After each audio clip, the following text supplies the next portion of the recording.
పాలు విషంగా మారుతూ ఉన్న సందర్భాన్ని మనం డిస్కస్ చేస్తూ ఉన్నామండి. సో పాలు అసలు కొనాలా వద్దా, పాలు వాడాలా వద్దా, తాగాలా వద్దా అన్న సిచ్యువేషన్కి వచ్చారు ఇప్పుడు ప్రజలు. ఏం చెప్తారు?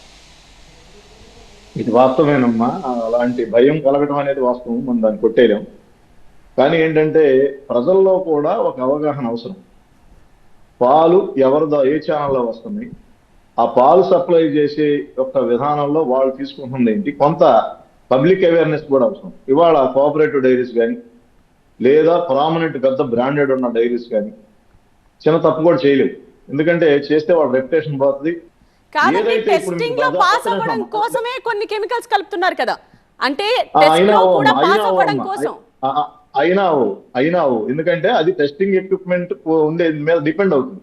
మనం 50,000 రూపాయలు, ₹1,00,000 టెస్ట్ ఎక్విప్మెంట్ అంటే మీరు ఏమంటున్నారండి, టెస్టింగ్ సరిగ్గా జరగట్లేదంటారా? అయితే హ్యూజ్ లెవెల్ టెస్టింగ్ అనేది అవసరం అమ్మా. మీరు బజార్లో పొద్దున్నే వాకింగ్కి వెళ్తారు, ఒకడు ఒక బల్ల పెడతాడు, ఒక క్యాన్ పాలు తెస్తాడు, ప్యాకెట్లు పోసి అక్కడే సీల్ వేసేస్తాడు. దీన్ని ఎవరమ్మా ప్రివెంట్ చేయాలి? అసలు ఇది ఎఫ్ఎస్ఎస్ఐ యాక్ట్ ప్రకారం పర్మిటబుల్లా?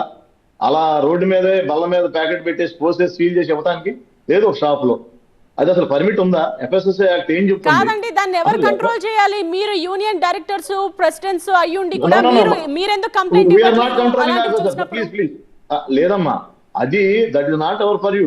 మా డైరీ ప్రొడక్ట్ మీద మాకు అధికారం ఉంటుంది, కానీ పక్క ఎవడో రోడ్డు మీద వెళ్తుంటే నువ్వెవడో అంటారు. ఇప్పుడు అడ్డర్లోంచి పాలు పిండినప్పుడు 100లో ఉన్న బ్యాక్టీరియా ప్రతి అవర్కి పెరిగిపోయి కోట్లలోకి వెళ్ళిపోతుంది.